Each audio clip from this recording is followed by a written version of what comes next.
Room on the Broom by Julia Donaldson and Axel Scheffler. The witch had a cat and a very tall hat and long ginger hair which she wore in a plait. How the cat purred and how the witch grinned as they sat on the broomstick and flew through the wind. But how the witch wailed and how the cat spat when the wind blew so wildly it blew off the hat. Down cried the witch and they flew to the ground. They searched for the hat, but no hat could be found. Then out of the bushes, on thundering paws, there bounded a dog with the hat in his jaws. He dropped it politely, then eagerly said, as the witch pulled the hat firmly down on her head, "I am a dog, as keen as can be. Is there room on the broom for a dog like me?" "Yes," cried the witch, and the dog clambered on. The witch tapped the broomstick, and whoosh, they were gone. Over the fields and the forest they flew. The dog wagged his tail, and the stormy wind blew. The witch laughed aloud and held on to her hat, but away blew the bow from her long ginger plait. Down cried the witch, and they flew to the ground. They searched for the bow, but no bow could be found. Then out from a tree, with an ear-splitting shriek, there flapped a green bird with the bow in her beak. She dropped it politely and bent her head low. Then said, as the witch tied her plait in a bow, "I'm a bird, as green as can be. Is there room on the broom for a bird like me?" "Yes," cried the witch. So the bird fluttered on. The witch tapped the broomstick, and whoosh, they were gone. Over the reeds and the rivers they flew. The bird shrieked with glee, and the stormy wind blew. They shot through the sky to the back of beyond. The witch clutched her bow, but let go her wand. "Down!" cried the witch, and they flew to the ground. They searched for the wand, but no wand could be found. Then all of a sudden, from out of a pond, leapt a dripping wet frog with a dripping wet wand. He dropped it politely, then said with a croak, as the witch dried the wand on a fold of her cloak, "I'm a frog, as clean as can be. Is there room on the broom for a frog like me?" "Yes," said the witch. So the frog bounded on. The witch tapped the broomstick, and whoosh, they were gone. Over the moors and the mountains they flew. The frog jumped of joy, and the broom snapped into two. Down fell the cat and the dog and the frog. Down they went tumbling into a bog. The witch's half broomstick flew into a cloud, and the witch heard a roar that was scary and loud. "I am a dragon as mean as can be, and witch with French fries tastes delicious to me." "No," cried the witch, flying higher and higher. The dragon flew after her, breathing out fire. "Help!" cried the witch, flying down to the ground.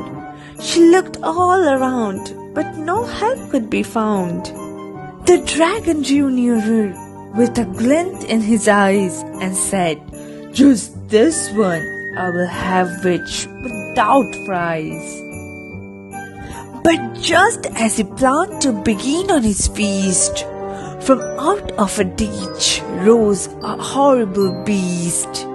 It was tall, dark, and sticky, and feathered and furred. It had 4 frightful heads.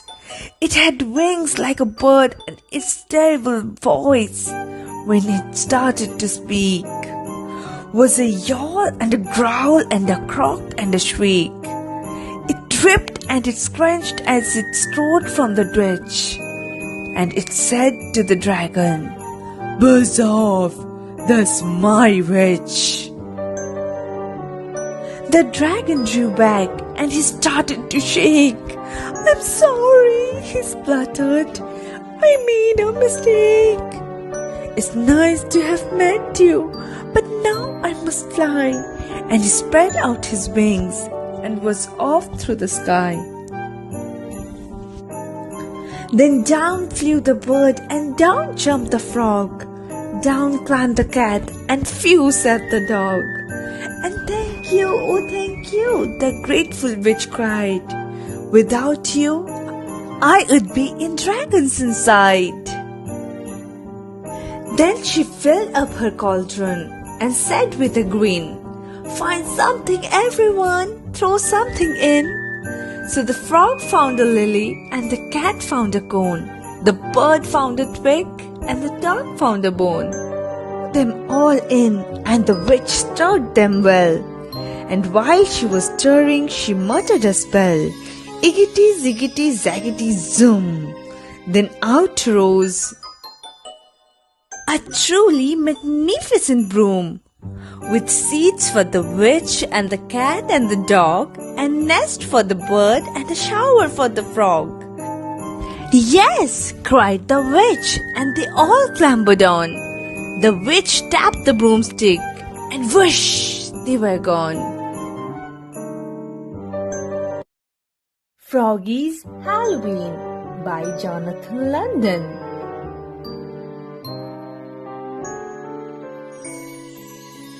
For Froggy, Halloween meant candy, but it also meant dressing up. And he wondered, what should I be for Halloween? "I know," cried Froggy, Super Frog, flying high over the city, faster than a dragonfly, stronger than a bullfrog. "No, something spooky." "I know," cried Froggy, Ghost Frog. He poked 2 holes in his mother's best white sheet and draped it over his head. "No, something scarier." "I know," cried Froggy, Vampire Frog. He put on his black cape, swish, pulled on his mom's black tights, zoop, put on his sleek black wig, zat, and said in his best Dracula voice, "Trick or treat, smell my feet, give me something good to eat. If you don't, I don't care. I will pull down your underwear." "Froggy," called his mother. "What?" "Halloween is not until next week. You are supposed to be doing your homework, dear." "I'm a Count von Fragula," said Froggy. "Vampire frogs don't do homework." Froggy's mother laughed. "Vampires have fangs," she said. "You are a toothless wonder." "Whoops!" cried Froggy, covering his mouth. So all week at school, Froggy wondered, what should I be for Halloween? A football player? A cowboy? A zombie? "Froggy!" cried his teacher, Miss Witherspoon. "What?" "Kindly keep your mind on your work, dear." But his mind was on Halloween. Every day after school, he got ready. He craved crazy pumpkins. He hung sticky spider webs all over the front of his house. He hung his mother's sheet like a ghost in the wind, and he practiced. Trick or treat, smell my feet, give me something good to eat. If you don't, I don't care, I will pull down your underwear. At last, it was the night before Halloween, and all through the house there were creaking sounds and scratching sounds. Froggy was scared. He shivered in bed and imagined ghosts and goblins and werewolves and witches. Witches zap! I know, cried Froggy. I will be the Frog Prince for Halloween. And in the morning, he put on his black cape, swoosh! Pulled on his mom's black tights, zoop! Put on his slick black wig, zat! Plunked on a gold crown, zunk! And flashed his mighty sword, ta-da! At the Halloween parade at school, all the girls thought he looked cute, especially Froggalina. And that night, when the dark crept in, and all the ghosts and goblins crept out to trick or treat, boo! Princess Froggalina leapt out and chased after the Frog Prince to give him a kiss. Eek! Cried Froggy. He was never more scared in his life. He leapfrogged over his mother. He leapfrogged over his father.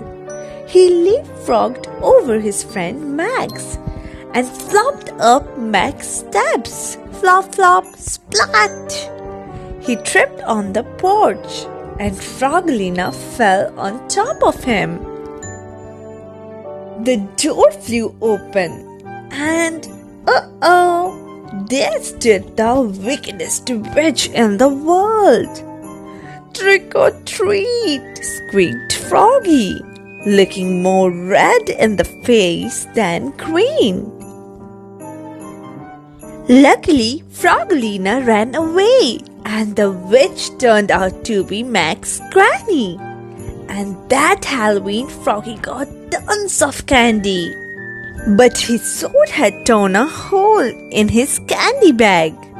And by the time he got home,